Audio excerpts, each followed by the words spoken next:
அனைத்து அன்பு உள்ளங்களுக்கும் வணக்கம். அன்பர்களே, நீங்கள் பல நாடுகளிலும் இருந்து கேட்டிருந்தீங்கள் கீரை விதி எப்போ போடுறது, எந்த மாதம் போடுறது, எங்களுக்கு சரி வருதில்லை, என்ன செய்ய வேணும், என்ன கவனப்படுத்த வேணும், என்னென்ன டிப்ஸுகளை அங்கே கவனிக்க வேணும் என்று கேட்டிருந்தீங்கள். அதற்கமைய இன்றைய காணொளி அதுக்கேற்றது தான் போடுகின்றேன்.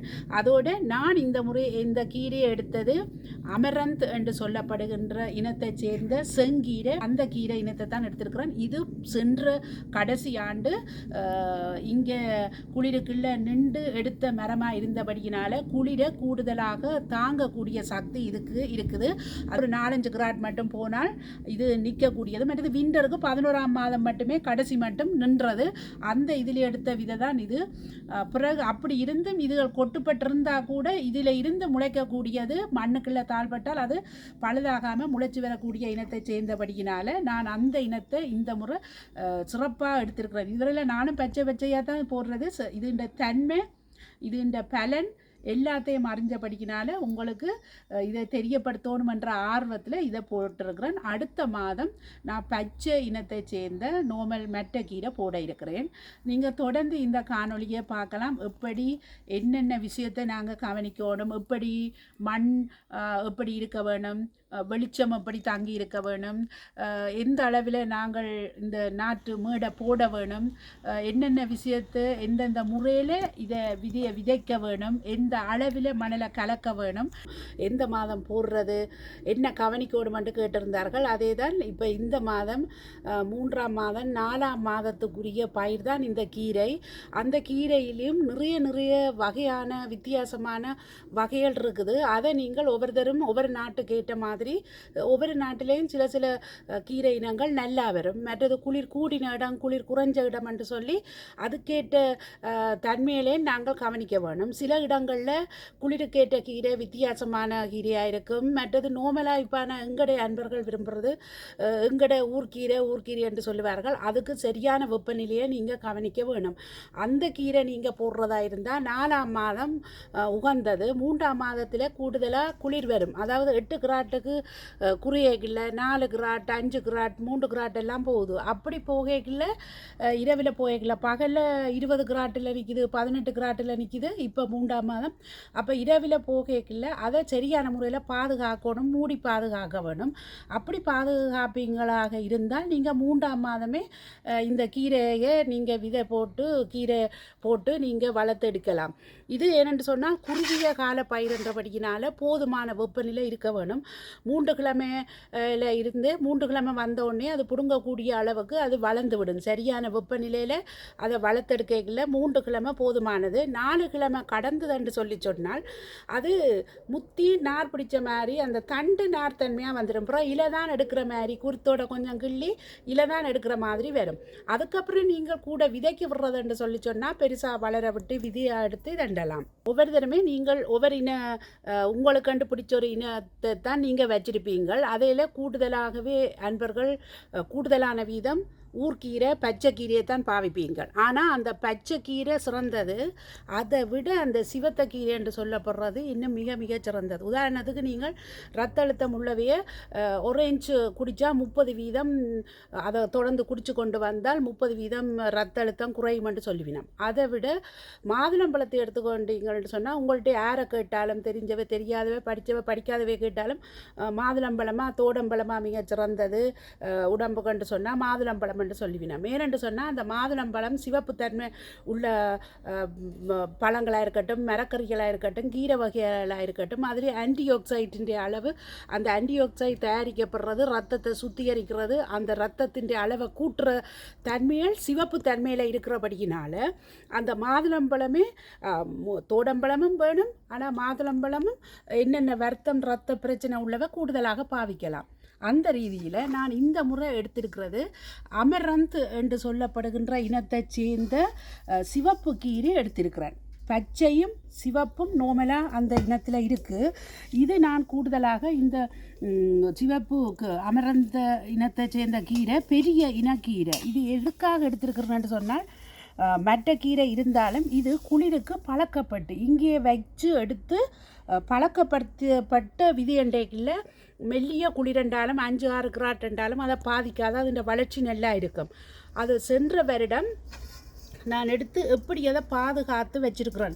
அதை குமைச்சி வச்சா பூஞ்சனம் பிடிச்சி விதை பழுதாகி வச்சு இதண்டிடம் அதை கட்டு போட்டு இப்படி அந்த வெங்காயம் அப்படி கட்டி வினந்தானே அப்படி கட்டு போட்டு தொங்க விட்டு காய விட்டு வச்சுருக்குறேன். இன்னுமே அதை விதை எடுக்காமல் கொஞ்சம் மசஞ்சாலே விதை நல்லா கொட்டி வருது. அப்போ இந்த விதையில் எடுத்து தான் நான் இன்றைக்கு கீரை விதை போட போகிறேன். அதாவது இந்த கீரைகள் சிறிய அளவில் இருக்கேக்கில்ல, நீங்கள் இந்த கீரை விதை போடேக்கில்ல ஒரு விஷயத்தை கவனிக்க வேணும். கீரை விதைன்ற அளவை பொறுத்து, அது ரெண்டா மாங்கோல்ட்டு சொல்கிறது நிறைய இனம் இருக்குது. அப்போ நாங்கள் எந்த கீரை இனத்தை போடேக்கில்ல சின்ன கீரை இன விதைகளாக இருந்தால் அதை தனியாகவே அப்படியே விதைக்கக்கூடாது. அது நல்லாயே வராது, ஒன்று குமைஞ்சிடும். மற்றது ஒரு பக்கத்தில் குமைஞ்சோடனே அதோட வளர்ச்சி இல்லாமல் போயிடும், நெறாங்கிடும். அப்போ நல்ல செழிப்பாயும் இடமும் அதுக்கு போதிய இடம், அது வளர்கிறதுக்கு இலை வச்சு வளர்கிறதுக்கு இடமும் வேணும். அதுக்காக நாங்கள் அதை மணலை கலக்கிறோம். அந்த மணலை கலந்து எந்த அளவிலேண்டு இருக்குது. ஒவ்வொரு கீரை இனத்துக்கும் மணல் கலக்கிற அளவு வித்தியாசமானது. என்னென்று சொன்னால் அந்த உங்களுக்கு தெரியணும், இந்த நான் வைக்க போகிற கீரை இனம் எந்த அளவில் வளரும், எந்த அளவில் வளர விட போகிறேன் என்றதை பொறுத்து தான் நாங்கள் ஓரளவு அதை போடணுமன்றதை மனதில் வச்சுக்கொண்டு மண்ணின் அளவை எப்போவுமே மணலை கலந்து தான் நீங்கள் கீரை விதை நீங்கள் எல்லாருமே அறிஞ்சிருப்பீங்கள். இது அறியாதவர்கள் இருக்க மாட்டீர்கள். அதே நேரத்தில் நான் இப்போ இந்த கீரை விதைக்கு ஒரு கைப்பிடி அளவு எடுத்தேன்னு சொல்லி சொன்னால் அந்த கைப்பிடி அளவுக்கு 4 மடங்கு அல்லது 5 மடங்கு மணல் கலந்து இதண்டு போட்டு தான் நான் கீரை விதை விதைக்க போகிறேன். இதை நீங்கள் மனதில் கொண்டா சரி. அதாவது மணல் கலக்க வேண்டும் 4 மடங்கு. இப்போ இதுக்கு இந்த இனத்துக்கு கலக்க போகிறேன். இப்போ நான் இதை அப்படியே நல்லா காயட்டுமென்று சொல்லி ஹீட்டர் உள்ள ரூமில் தான் கொண்டு போய் வச்சுருந்தேன். நான் என்னென்னு சொன்னால் குளிர் நாடுகளில் போதுமான காய்ச்சல் இல்லை என்று சொன்னால் மற்றது இந்த கொஞ்சம் காற்று பிடிக்கிற மாதிரியும் இருக்கணும். இதை இப்படி தொங்க விடேக்கில்ல கொஞ்சம் மைதாவும் காற்று பிடிக்கிற மாதிரியும் இருக்கணும். இப்படி ஊற்ற நீங்கள் கீரை விதையை நாங்கள் அளவாக எடுத்துட்டு அதுக்குள்ளே நாங்கள் மண் கலக்கிறத காட்ட போகிறேன். அத்தோடு இது பிறகு மற்றது என்ன செய்வேன், நல்லா உலர்ந்துட்டுது அதை நாங்கள் விதையாக கூட எடுத்து ஒரு போத்தில் போட்டு வைக்கலாம். 2-3 வருஷத்துக்கு உரிய மாதிரி அந்த விதை நல்லா பழுதுபடாது, நல்லா காஞ்சிருந்தா. இல்லாவிட்டு நீங்கள் ஒரு பெட்டிக்குள்ளே கூட போட்டு ஒரு அறையில் வைக்கலாம். ஒரு ஹீட்டர் ரூம் இருந்தால் அதில் கூட நீங்கள் வச்செடுக்கலாம். இப்போ நாங்கள்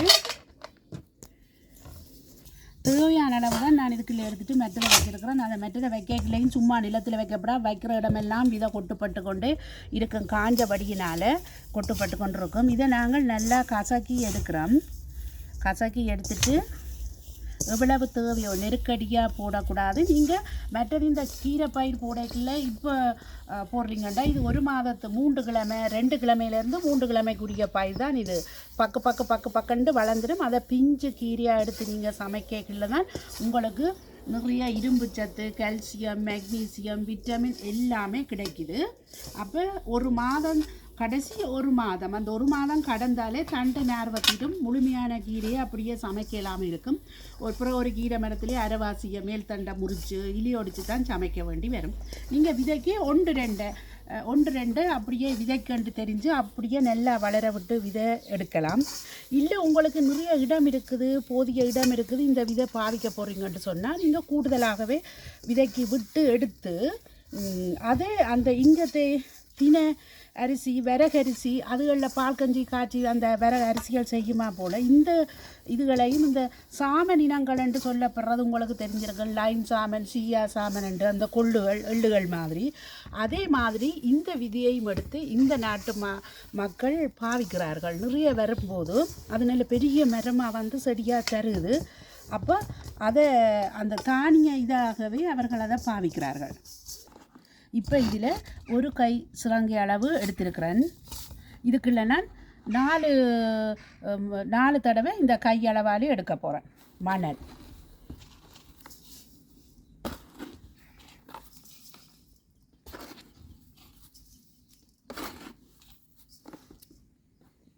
இப்போ 4 தடவை எடுத்துட்டு அதை நல்லா கலக்கிறோம். அந்த அடர்த்தியை குறைக்கிறோம். நெருக்கமாக இருந்தால் ஐதாக்குறோம். என்னென்னு சொன்னால் நாங்கள் கையால் இப்படி விசுக்குமா போல் இங்கே பார்த்தீங்கன்னு சொன்னால் 4 தடவை போட்டு இன்னும் கொஞ்சம் நெருக்கமாக இருக்குது. அப்போ நீங்கள் 4 தடவை அல்லது இன்னும் கொஞ்சம் ஐதா பெரிய இடம் இருந்ததுன்னு சொன்னால் 5 தடவை கூட நீங்கள் போட்டு தாராளமாக இப்படி நல்லா கலக்குறீங்க. கலந்தாச்சு. இப்போ இதைத்தான் நாங்கள் விதைக்க போகிறோம். இது ரெடி பண்ணியாச்சு. இப்போ நாங்கள் அடுத்து பார்க்க போகிறது இந்த எப்படியான இடத்துல நாங்கள் இதை விதைக்க போகிறோம்ன்றதை காட்ட போகிறோம். நாங்கள் அதுக்கேற்ற நிலம் எப்படி இருக்குதுன்றதை எடுக்க வேணுமன்றதை பார்க்குறோம். நாங்கள் கீரை போடும்போது அதாவது தரையாக நேரடியாக நிலத்திலேயே விதைக்கலாம். ஆனால் அதில் விட மிக சிறந்தது என்று சொல்லி சொன்னால் நான் இப்படி மேடை அமைச்சிருக்கிறேன். இப்படி மேடை அமைச்சு இந்த அளவை பார்த்தீங்கன்னு சொன்னால் ஒரு சான் அளவுக்கு கொஞ்சம் கூடவா இந்த உயரமாக மேடை அமைச்சு இதுக்குள்ள எப்படி அந்த மண் இருக்க வேணும். ஏனென்று சொன்னால் குறுகிய கால பயிரண்டு சொல்லிக்கல இது நல்ல காத்தோட்டமுள்ள நல்ல இயற்கை உரம் கலந்து தயாரிக்கப்பட்டு இதை மண்ணெல்லாம் ரெடி பண்ணி வச்சுருக்குறேன். அந்த நீங்கள் மண்ணை தயாரித்து உடனேயே விதை போடாமல் ஒரு நாள் முதல் அல்லது 2 நாள் முதலாயே இந்த மேடையை உயர் மேடையை போட்டு நாட்டு மேடை போட்டு அதை நாங்கள் எப்படி எந்த கொம்போஸ் மண்ணும் மற்றது குதிரை சாணம் எல்லாம் எடுத்து ஒரு இடத்துல குமிச்சு வச்சுருக்குறோம். அப்போ அந்த குமிச்சு வச்சுருந்த இடத்துல அதை கொஞ்சம் பரவி விட்டால் அது கொஞ்சம் காஞ்சி வரும். அப்போ நாங்கள் ஒரு பெரிய தொட்டி எடுத்து சீமேந்து குலைக்கிற தொட்டி இருக்குது. அந்த தொட்டிக்குள்ளே நெடுக சேர்த்து கொண்டே இருப்போம். கொம்போஸ்ட் தயாரித்து கொண்டே இருப்போம். அதை நாங்கள் மண்ணோட கலந்து சேர்த்து கொண்டு வரையிலே அதையுமே போட்டிருந்தோம். அதே நேரத்தில் இந்த இடம் முதல் போன வருஷம் மிளகண்ட நட்ட இடம். அப்படி நட்டு மிளகாய் அணிக்கைக்கே நான் அடிக்கடிய ஒவ்வொரு காலம் சேர்ற மரக்கறிகளோ மற்றது சேர்ற நல்ல பசலை தண்ணிகளோ விட்டு கொண்டு வந்து அது நல்ல பசலையாக இருந்தது. அதோட நிறைய மண்புழுக்கள் அது உண்மையிலே முக்கியம். எவ்வளவு தூரம் இந்த மண்ணின் கலர் கருப்பாக இருக்குதோ அந்த கருப்பும் மற்றது மண்புழுக்கள் ஆங்காங்கே கொஞ்சம் கிண்டினாலே வரும். அதனால் இந்த தயாரிக்கப்பட்ட இந்த பசலை மண்ணை நாங்கள் அடிக்கடி விராண்டி கொத்தி பிரட்டி கொண்டிருக்கப்படாது. நீங்கள் கொத்தி விராண்டி பிரட்டினால் அது காஞ்சு உலர்ந்துடும். ஆனால் இந்த காஞ்சு இறுகிற அளவுக்கு இந்த மண் இல்லாத அளவுக்கு நல்ல சாஃப்டாக வச்சுருக்குது. மற்றது எந்த மண் பாவிக்கிறேன் நண்பர்கள் கேட்டிருந்தீங்கள். கெமியூஸ் அதாவது மரக்கறிக்கு போடுற மண். அந்த மண்ணோட போன வருஷம் நாங்கள் சாடிகளுக்குள்ள வச்சிருந்த மண்ணையும் போட்டு அதோட குதிரை சாணத்தையும் மூண்டையும் மிக்ஸ் பண்ணி போட்டு தான் நாங்கள் ரெடி பண்ணி வச்சுருக்கிறோம். அப்படி ரெடி பண்ணி நேற்றே எல்லாம் போட்டு வச்சாச்சு. போட்டு வச்சோடனே அதை கிள்ளி அப்படியே மெதுவாக கலந்து விடவே நிறைய மண்புழுக்கள் எல்லாம் தாராளமாக இருந்தது. மற்றது மண்ணை பார்த்தோன்னே உங்களுக்கு தெரியணும். இப்போ கூடுதலான தோட்டம் செய்து வர்றவைக்கு தெரியும். மண்ணை பார்த்தா அது கலரை பார்த்தோன்னே இதுக்கு போதுமான பசலை இருக்குதுண்டு. அப்போ பசலை முக்கியம். என்னடா 2-3 கிழமையில் எங்களுக்கு பலனை தர்றது. அந்த ரீதியிலே எல்லாம் இதண்டு போட்டு என்ன செய்தோம். மற்றது இது காயாமல் மேற்பரப்பு காஞ்சிருக்கப்படாது. நாங்கள் அந்த கீரை விதை போடைக்குள்ள காயக்கூடாது. அப்போ நேற்று போட்டுட்டு இதுக்கு மேலே துணி அந்த அதாவது பொலித்தீன் இதுக்கு இருக்குது. மற்றது நெட்டு மாதிரி பஞ்சு துணி மாதிரி இருக்குது. அதால் நீங்கள் மூடி விடலாம். அப்படி மூடி விட்டுட்டு இப்போ இன்றைக்கு நான் இதுக்கு முதல் காட்டியிருந்தேன். அந்த கீரை விதை எல்லாம் எடுத்து மணலோட கலந்து வச்சுட்டேன். நீங்கள் அந்த எடுக்கிற 100 கிராம் எடுத்தீங்கன்ட்டு சொன்னால் கிராம் அளவில் 500 கிராம் மணல் கலந்து நீங்கள் இதுக்குள்ளே விதைக்கலாம். இப்போ நான் மண் எந்த அளவில் பதப்படுத்தி இருக்குது, நாட்டு மேடியாக போட்டிருக்குது என்றெல்லாம் காட்டியிருந்தேன். இந்த நாட்டு மேடி எதுக்கு போடுறேன்னு சொல்லி சொன்னால் தண்ணி விட்டால் தேங்கி நிற்காது. இந்த கீரைக்கு நோமெல்லாம் தண்ணி நிறைய தேங்கி நிற்கக்கூடாது. ஈரப்பிடிப்பு இருக்க வேணும், தேங்கி நிற்கக்கூடாது, வலிஞ்சு ஓடிடும். அப்போ அதுக்காகத்தான் நாட்டு மேடை போடுறது. அது இந்த பலன் அதுதான். தண்ணியிலிருந்து நிறைய பாதுகாக்குது பயிர்கள் அழியாமல். இப்போ நாங்கள் இந்த கலந்தெடுத்த விதியை தூவுறோம். இப்படி எல்லா இடமும் போகிற மாதிரி அந்த மணலோடு சேர்ந்து தூவைக்கில் தான் ஐதான் அந்த கணக்குக்கு போகும். அல்லது நாங்கள் கையில் தூவைக்கில் கூட குறைய போனால் ஒரு இடங்களில் அப்படியே குமிஞ்சு போயிடுவார். பார்க்குறீங்க தானே. இப்போ கலந்த முழுக்க இதுக்கு தேவைப்படாது. 2 இடத்துக்கு ஏற்ற மாதிரி போடணும். அதுக்காக நாங்கள் கலந்துட்டோம்ன்ட்டு சொல்லி முழுக்கவே குமைச்சு போடக்கூடாது. ஐதாக போட்டால் தான் நல்லா வரும். நல்லா வளர்த்தி நல்ல விளைச்சலை தர்ற மாதிரி வளர்ந்து வருவார், நல்ல செழிப்பாக. பார்த்தீங்களா? அதை மற்றது இந்த இப்படி மண் நிலம் இறுகிற மாதிரி இருக்காமல் இந்த மணல் கலந்த மண்ணாக இருக்கிறது மிக மிக சிறந்தது இந்த கீரைக்கு. நீங்கள் பாருங்க, யாராவது கீரை விதைச்சி நல்லா வர்றேன்ட்டு சொல்லி இருக்கிறவர்ன்ற மண்ணை பார்த்தீங்கன்ட்டு சொன்னால் அவர்கள் இந்த மண் கலந்த மாதிரி இருக்கும். அப்புறம் முளைச்சி வரைக்கும் அப்படித்தான் அதுக்கு தண்ணி தேங்கி நிற்காம அது வலிஞ்சோடிடும். நல்ல காத்தோட்டம் இருக்கும், மண் நல்ல லூஸாக இருக்கும். இப்போ நான் விதியை எப்படி நான் அதை மணல் கலந்து இப்படியே தூவினதுன்ட்டு பார்த்தேன். ஓரளவு சின்ன இடம் படிக்கினாலே எனக்கு அது டக்குன்னு முடிஞ்சுது. இப்போ பெரிய பரப்பளவில் நீங்கள் விதைக்கிறதா என்றால் நின்று கொண்டு அப்படியே வீசிக்கொண்டு போகலாம். சூப்பராக இருக்கும். அதை செய்யக்கிலே அதை ரசித்து செய்யக்கலாம். உண்மையிலேயே அது ஒரு சந்தோஷமாக இருக்கும். இப்போ நாங்கள் இந்த தூவின இதை நீங்கள் மணல் கூட இந்த மண் கூட கொஞ்சமாக மேலால் தூவி கூட விடலாம். இல்லையே இப்படி இந்த பிராண்டு இருக்குத்தானே, மற்றது கையில் உள்ளதே சின்னனும் இருக்கும். இது கொஞ்சம் ஓரளவானது நின்று பிராண்டக்கூடியதாக இருக்குது. இதை நாங்கள் ஒதுக்கி விடாமல் எப்படி மேலே விதை இருந்தால் காஞ்சுவோம். அப்போ அது மண்ணால் மூடப்படுற மாதிரி நீங்கள் கிளறி விட வேணும். இப்போ நாங்கள் மேலாலே அந்த விதையை மூடுற மாதிரி மூடி அப்படியே விராண்டி பரவி விட வேணும். அதை நீங்கள் விராண்டையில் ஒரு இடத்துல கொண்டு போய் குமிக்கிற மாதிரி இருக்கக்கூடாது. கறிகள் எல்லாம் சரியான இதில் நீங்கள் இப்படி விராண்டி விடலாம். இது உங்களுக்கு கஷ்டமாக இருந்தால் இதுக்கு மேலே நீங்கள் மணலையும் கொஞ்சம் மண்ணையும் எடுத்து கலந்து போட்டு கூட அதை மூடி விடலாம். இது இந்த மெயின் விஷயம் என்னென்னு சொல்லி சொன்னால், ஒன்று இந்த மேலே விதியல் தெரியக்கூடாது, தெரிஞ்சால் காஞ்சுவோம். மற்றது குருவியல் பறவைகள் கூட அதை தெரிஞ்சால் அதை பொறுக்கி சாப்பிட்ருவார். எவ்வளோ ஈரப்பிடிப்பு கவனமாக வச்சுருந்தா கூட அதை எடுத்து சாப்பிட்ருவார். அப்போ அதுக்காக நாங்கள் என்ன செய்கிறோம்னு சொன்னால், இப்படி போட்டுட்டு வடிவாக எல்லாம் மண்ணோட சேர்ந்திருந்தால் தான் ஈரப்பிடிப்பு இருக்கும். அப்போ தான் அது வேலைக்கு முளைக்கும் ஈரப்பிடிப்போட. மற்றது குருவியல்லேருந்து பாதுகாக்கிறது. குருவி கொத்தி போடும். இப்போ நாங்கள் இப்படி செய்து போட்டு இந்த முளை வரும் மட்டும் நாங்கள் அந்த நெட்டால் அல்லது பொலித்தீனால் கண்ணறவுள்ள பொலித்தீனால் மூடி விட போகிறோம். அதுக்கு முன்னே தண்ணி தெளிக்க வேணும். நாங்கள் தண்ணி ஊற்றல வாளியால் அல்லது பைப்பால் நல்ல போஸாக பிடிக்காமல் எங்களுக்கு அந்த துளியாக அல்லது அந்த துளியாக அல்லது மலைத்தூரல் மாதிரியே சில பேர் பைப்பிலேயே அப்படியே செட் பண்ணி விடுவினோம். கூடுதலாக தோட்டம் செய்கிறவ அந்த கணக்கு டைம் பண்ணி அப்படியே தெளிக்கிற மாதிரி தூரல் மாதிரி செய்கிற மாதிரி அது மிக மிக சிறந்தது. ஆனால் நாங்கள் வீட்டு தோட்டங்களுக்கு இப்படி சின்ன சின்ன இடமா வச்சுருக்கிறவங்களுக்கு நாங்கள் இந்த இப்படி இதில் சின்ன சின்ன துவாரங்களாக எல்லாம் இருக்குது. இதுக்குள்ளே தண்ணி எடுத்து பூவாளி என்று சொல்லுவோம் விட்டு தெளிக்கலே அந்த விதைகள் ஓடி ஒதுங்காது, அந்தந்த இடத்துல நிற்கும். அப்போ தான் அந்த விதைக்கும் பூரண தண்ணித்தன்மையும் கிடைக்கும். ஊறி அதை சரியான கணக்கில் 2-3 நாளில் ஒழுங்கான முறையில் அதை போட்டு மூடி தண்ணி தெளித்து அதை மூடி வைக்கல பாதுகாத்தோம்னா 3 நாளையில் முளை வந்துடும். இந்த கீரை விதை போட்டு அது முளைச்சி அதாவது 2 இலை விட்டு முளைச்சி வரும் மட்டும் ஸ்ப்ரே அடிக்கிற தன்மையில் அதான் நான் சொன்னேன், தூரல் அல்லது துளி அப்படியே மெதுவாக அதுக்கு தண்ணி பாய்ச்ச வேணும். நீங்கள் அது அந்த இலை 2 இலை அப்புறம் அங்காள் இலை வரைக்கும் பிறகு கொஞ்சம் கூட தண்ணி இதை விடலாம்.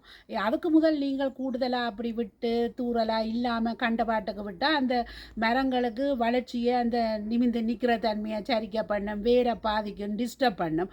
அப்போ நீங்கள் ஆரம்பத்துக்கு அந்த முளை வரும் மட்டும் அவதானமாக அந்த தண்ணியை தெளிக்க வேணும். இப்போ நான் இது விதை போட்டு எல்லாம் கிளறி விட்டாச்சு. தண்ணி விடக்கு முன்னே நான் இதால் மூடி போட்டு தான் அதில் இதை மூடி போட்டு நாங்கள் தண்ணியை விட்டோம் என்று சொல்லி சொன்னால் இந்த இதில் உள்ள கண்ணுகளுக்குள்ளாலேயே அதுக்கு போகிற தண்ணி கணக்காக இருக்கும். அதாவது அரிச்சு ஒரு பக்கம் ஒதுக்காது, அளவுக்கு மிஞ்சி தண்ணி அதுக்குள்ளே போய் தேங்காது. மற்றது அதை வெக்கையாயுமே ஓரளவு வெக்கையாக வரும். என்னடா குளிர் வர்றபடிக்கினாலே அதை ஓரளவு வெக்கையாயும் வச்சுருக்கும். முளை வரும் மட்டும் 2 இலை விடும் மட்டும் நாங்கள் இதை மூடி விட்டோம்ட்டு சொல்லி சொன்னால் அவ்வளோ வெயில் அரிச்சாலும் பகல்லே மூடி அப்படியே வச்சுருந்தோம்ட்டு சொன்னால் இரவுக்கும் அதே பாதுகாப்போடு அது வச்சிருக்கும். அப்போ கெதியில் முழு நோய்கள் எல்லாம் வந்துடும். மற்றது குருவியிலேருந்தும் பாதுகாக்குது. இந்த நேரங்களில் இங்கே விண்டர், அதாவது குளிர் நாடுகளில் இப்போ இந்த 3ஆம் 4ஆம் தினம் பறவைகள் எல்லாம் சாப்பாடு தேடி அலைஞ்சி திரிவினம். அப்போ அந்த நேரங்களில் இதுக்கு முன்னும் எனக்கு நடந்தது அப்படித்தான். நான் கீரை கொட்டையை எல்லாம் போட்டுருவேன், வெங்காயத்தை. அது பிறகு பார்த்தா கீரை இது என்ன ஐதா முளைக்குது, கீரை கொட்டையில் காணலைன்னா அது குருவி வந்து பொறுக்கி சாப்பிட்டுரும். அப்போ குருவியில் இங்கே இந்த குளிர்நாடுகளில் கூடுதலாக அந்த பறவைகள் இதுகள் சாப்பாடு தேடி வருவினம். அப்போ அதுகளில் இருந்து பாதுகாக்கிறதுக்கும் இது நீங்கள் போட்டுட்டு இதுக்கு மேலே தண்ணி ஊற்றலாம். இதை நீங்கள் எங்கே வாங்கலாம்?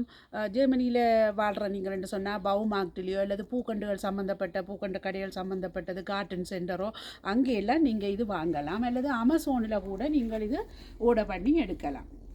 விண்டரில் இருந்து மீண்டு வர்ற பறவைகளுக்கு இப்போ இந்த நேரம் உண்மையில் சாப்பாடுகள் தேவை. அதுக்கு எல்லாம் என்னென்னு சொன்னால் இங்கே கடைகளில் சூப்பர் மார்க்கெட் கடைகளில் எல்லாம் விற்பாங்க. குருவிக்கண்டு நெட்டுக்குள்ளே கட்டி நாங்கள் தாவரங்கள்லையோ வெளி மரங்கள்லையோ கட்டி விட்டால் அதுக்கு சாப்பாடு கூடுதலாக இங்கே எல்லாருமே வாங்கி அதை கட்டி விடுவிடும். அதுக்கண்டு சாப்பாடு என்னென்னு சொன்னால் இதுகளை இதண்டு பாலடைச்சிடக்கூடாது, பழுதாக்கி கூடாதுன்றது தான் நாங்கள் இதால் மூடுறோம். மற்றபடி குருவிகளுக்கு சாப்பாடு அந்த நெட்டுகளில் வாங்கி நாங்கள் கொழி விட்டால் அது சாப்பிட்டு கொள்ளும். இப்போ நான் இதுக்கு ஊற்றுறதுக்கு இந்த துணியை விரித்து போட்டு மழை தண்ணி எடுத்துருக்கிறேன். மழை தண்ணி நீங்கள் கூடுதலாக தோட்டம் செய்கிறீங்க இப்படி சேகரித்து வைப்பீங்க. கடும் விண்டர் வரையிலே அதை ஃப்ரீயாக விட்டுற வேண்டும். எல்லாம் தண்ணியை திறந்து எடுத்து விட்டுட்டு பிறகு தான் இப்போ ஒரு கொஞ்ச நாள் தான் அதை பூட்டி எல்லாம் விட்டு கிடக்கு. அதுக்கப்புறம் அந்த தண்ணியில் இருந்து தான் சேர்க்க வேணும். இல்லையே நீங்கள் ஒரு தொட்டி எடுத்து தாவாரமாக இருந்தால் தாவாரத்துக்குள்ளே அந்த பெரிய தொட்டிக்குள்ளே அதை திறந்து விடக்கணும். அந்த தண்ணியில் எடுத்து வச்சா இப்போ ஆரம்ப பயிர்களுக்கு அதை நீங்கள் ஜூஸ் பண்ணலாம். இப்போ அந்த மழை தண்ணியில் இருந்து தான் எடுத்துருக்கிறேன். மழை தண்ணி பாவிக்கல அதில் கெமிக்கல்களோ எதுகளுமே இருக்காது, சத்துகள் நிறைஞ்சிருக்கும். அப்போ வளர்ச்சியும் நல்லா வரும். இப்போ நாங்கள் இந்த துணியை போட்டுட்டு நீங்கள் அதை மூடி போட்டு விடலாம். பெரிய அளவில் தோட்டம் செய்கிறதா இருந்தால் கூட கீரை விதைச்சதுக்கு மேலே இது இப்படி போட்டுட்டு தான் நீங்கள் இப்படி தண்ணியை விட்டீங்கன்னு சொன்னால் அது தண்ணி தேங்கி நிற்காது, இந்த துணிக்குள்ளால் அளவாக போகும். இப்போ நாங்கள் ஒரு நாட்டு மேடை போட்டு கீரை விதை எப்படி நடுறதுன்றதை இவ்வளவு நேரமும் காட்டியிருந்தேன். பெரிய அளவில் என்று சொன்னால் இதே மாதிரி நீங்கள் எந்த அளவில் செய்கிறதா இருந்தால் கூட நீங்கள் செய்யலாம். அல்லது ஒரு பால்கனியில் கூட பால்கனி தோட்டம் இல்லாதவ பால்கனியில் கூட இப்படி நாட்டு மேடை மாதிரி கீழே ஒரு அதுக்கண்டு விரிக்கிற துணி இருக்குது, அந்த பிளாஸ்டிக்கால் சேர்ந்தது, அதை விரித்து போட்டு இப்படி ஒரு செவ்வக வடிவிலே ஒரு பலகையோ ஒன்று சரி பண்ணி மேடியாக்கி அதுக்கு மேலே மண்ணை போட்டிதண்டு இந்த முறையில் நீங்கள் பால்கனியிலையும் தாராளமாக நீங்கள் செய்யலாம். இப்போ நாங்கள் இது செய்ததில் இந்த நெட்டு மூடி இருக்கிறது எப்போ மட்டுமன்றது உங்களுக்குரிய கேள்வியாக இருக்கும். விதை முளைச்சி 2 வரும் தானே, அது மட்டும்தான் இந்த நெட்டு மூடி இருக்க வேணும். அதுக்கப்புறம் நீங்கள் நெட்டை எடுத்து வச்சிடலாம். அதுக்கப்புறம் தண்ணியை நீங்கள் அதுக்கேற்ற மாதிரி பார்த்து ஒவ்வொரு இடத்துக்கும் வித்தியாசமாக வெப்பநிலை இருக்கும், காயும் வேலைக்கு காயும் மாறுதலாக காயும், அதுக்கேற்ற மாதிரி நீங்கள் அதை கவனித்து கொள்ளலாம். மற்றது அதை ஆக முத்த விடாமல் எவ்வளவு பிஞ்சு கீரியா சொல்லுவினா முளக்கீரை என்று சொல்லி அது நிறைய சாத்திருக்கன்னு சொல்லி அந்த பதத்தில் நீங்கள் எடுத்து சமைச்சு அதை எவ்வளவு தூரம் அதை மினக்கிறீங்களோ அவ்வளவு சரியான நேரங்களுக்கு காலங்களில் அதை பிடுங்கி எடுத்து சமைச்சு நீங்கள் சாப்பிட வேணும். அதில் நிறைய இரும்பு சத்து கீரி என்று சொல்லி சொன்னாலே சின்ன பிள்ளைகள், அதாவது எங்களோட தமிழர்கள் என்று சொன்னால் எனக்கு தெரிஞ்சு நாங்கள் ஒரு 4-5 வயசு மட்டும் வளர்ந்ததே கீரை கறியும் பருப்பு கறியும் என்று சொல்லலாம். அந்த 2லேயும் தான் வளர்ந்துருப்போம். இப்போ வெளிநாடுகளில் இறைச்சி அது இது இரும்பண்டு சத்து என்னண்டாண்டால் அது அதில் இருக்குது இதில் இருக்குண்டு மச்சங்களுக்கு ஓடிவினம். ஆனால் சைவத்தில் தான் உண்மையில் நல்ல தைரியமாகவும் எதிர்ப்பு சக்தி கூடியும் வளர்ந்து வந்தவர்கள் அன்பர்கள் எல்லாருமே. அதனால் இந்த கீரை மற்றது குறுகிய கால பயிர் கெதியில் வளர்ந்துடும் நல்ல, அதாவது அதுக்கு அந்த காலமும் சூரியனில் வெளிச்சம் படுறதை கவனிக்க வேணும். மற்றது அது சில இடங்களில் சுற்றி உள்ள இடங்கள் பூச்சி புழுக்கள் உள்ள இடங்கள் அல்லது சுகாதாரம் சரியில்லாத இடங்களாக இருந்தால், நீங்கள் எவ்வளவு துப்புரவாக இருந்தாலும் அக்கம் பக்கம் உள்ள இடங்கள் கொஞ்சம் குப்பையாக இருந்தால் பூச்சிகள் கீரை வளர்ந்து வரையில பூச்சி பிடிக்கிற தன்மை கூட. இதுக்கு நீங்கள் செயற்கை உரங்களை பாவிக்காமல் இந்த வேப்பமிலை வேப்பங்கொட்டை அதுகளை அரைச்சி ஊற விட்டு அந்த தண்ணியில் ஸ்ப்ரே பண்ணி விட்டால் அந்த பூச்சி தொல்லியல் இருக்காது. மற்றது இது ஸ்ப்ரேயாயே வேப்பம் எண்ணெய் கூட விற்கிது, அதை கூட தண்ணியில் அது ஜெர்மனிலேயும் கூடுதலாக வாங்கலாம். பவுமார்ட்டில் வாங்கலாம், பூக்கண்டு கடையில் வாங்கலாம், அமேசானில் வாங்கலாம். அப்போ கூடின அளவு அப்புறம் எங்கே வாங்கலாம்ன்ட்டு கூட அன்பர்களுக்கு தோணும் சொல்லியிருக்கு. இதை நீங்கள் வாங்கி எண்ணெய் தண்ணியில் கொஞ்சம் கலந்து ஸ்ப்ரே பண்ணி நீங்கள் தெளிக்கலாம். மற்றது இது வளர்ச்சி கொஞ்சம் கூட வேணுமென்று சொன்னால் நல்ல அந்த காஞ்சோண்டி அம்பிட்டுறவை காஞ்சோண்டிய சாறை தண்ணியோட கலந்து அதை கூடவே ஸ்ப்ரே பண்ணி இதண்டு விட்டால் அது நல்ல வளர்ச்சியை விளைச்சல், அதாவது என்ன பயிராக இருந்தாலும் நல்ல பலனை கொடுக்கும். அதையும் நீங்கள் மனதில் கொண்டு உங்களுக்கு வசதி ஏற்பட்டால், அல்லது இந்த காஞ்சோண்டி இப்போ குளிர் வந்து சமர் வரப்போது அப்படி இல்லை என்று சொல்லி சொன்னால் நீங்கள் அந்த தண்ணிகள் சத்தான தண்ணிகள் என்று ஒவ்வொன்று கலந்து சேர்க்கிறீங்க. உதாரணத்துக்கு அரிசி கழுவுற தண்ணியை உடனே விடக்கூடாது. ஒரு கிழமை கழித்து அதை நல்ல பாக்டீரியம் வர விட்டு நல்ல சத்துள்ளதா அதோட வேறு தண்ணிகளும் கலந்து இதண்டு போட்டு அதுக்குள்ளே விடலாம். எனக்கறிய ஒரு அன்பர் என்ன செய்வார் என்று சொன்னால் இந்த கழுவுற பருப்பு தண்ணி, உளுந்து ஊற விடுற தண்ணி, அரிசி கழுவுற தண்ணி அதுகளோட இந்த சாணங்கள் எடுக்கிறீங்க தானே, அந்த சாணத்தையும் கொஞ்சம் போட்டு வாளிக்குள்ள போட்டு கிளக்கி வச்சிருப்பினோம். அதை விட மரக்கறிகள் சீவி இருந்தால் அதுகளை கூட கொஞ்சம் சாறுகள் தன்மை வர்றதுக்கு அதுகின்ற சத்தும் சேர்றதுக்கு அதை போடலாம். மற்றது ஏதாவது இந்த இலியல் சம்பந்தப்பட்டதுகள் இருந்தால் இல்லை பிடுங்கக்கூடிய வசதி இருந்தால் அதையுமே கொஞ்சம் சாறு இடித்து போட்டோ கசக்கி போட்டோ அதுக்குள்ளே போட்டு ஒரு கிழமை ஊற விட்டு கலக்கி போட்டு அதுக்குள்ளே ஸ்ப்ரே பண்ணி விட்டீங்கன்னா ஒரு 5-7 நாளுக்கு அப்புறம் அந்த தண்ணியை தெளித்து விட்டால் இன்னுமே நல்ல வளர்ச்சி நல்ல பச்சில தன்மையாக வரும். மற்றது பூச்சிக்கு தான் சொல்லியிருந்தார் என்ன செய்ய வேணுமென்றது நல்ல செழிப்பாக வர்றதுக்கும் உங்களுக்கு சொல்லியிருந்தேன். இதை நீங்கள் மனதில் கொண்டு நல்ல முறையில் பயிரிட்டு நல்ல மாதிரி இருக்கணும். ஏனெண்டா பிரான்ஸில் இருந்து கூட ஒரு அன்பர் எழுதியிருந்தார். மற்ற இடங்களில் எழுதினவே எனக்கு எந்த இடத்துல இருந்தேன்ட்டு சொல்ல இல்லை, அதனால் தெரியலை. ஆனால் பிரான்ஸில் இருந்த அன்பர் சொல்லல அங்கே எங்களுக்கு கீரை வருவதில்லை என்ன பிரச்சனையாண்டு கேட்டீங்க. இந்த முறையை நீங்கள் கை கொண்டீங்களா பால்கனியாவோ அல்லது வீட்டு தோட்டமோ வெளித்தோட்டமோ உயர்த்தி போடுங்க. நிலமட்டத்தோடு போட்டால் நத்த கடிக்கு உட்படுவீங்க, பூச்சி கடிக்கு உட்படுவீங்கள். மற்றது நல்ல சூரியன் படுற இடமாக இருந்தால் இன்னும் பெஸ்ட். அப்போ அப்படியான இடமாக தெரிவு செய்து தண்டுவோம். மற்றது முளை வரும் மட்டும் மற்றது உங்களுக்கு ஏனது நல்லா வரையில்லைன்ற காரணமும் இருக்குது. நீங்கள் இந்த முளை வெளியில் தெரியாமல் மூடியும் விட வேணும், மண்ணால் பரவி இருக்கணும். அந்த மண்ணுமே மணல் சேர்ந்த சாடியான மணல் கலந்த மண்ணாயும் இருந்தால் இன்னும் செழிப்பாக வளரும். அந்த கீரைக்கு உகந்த மண் அதுதான், சாடியான மணல் மண் கலந்துருக்கணும்.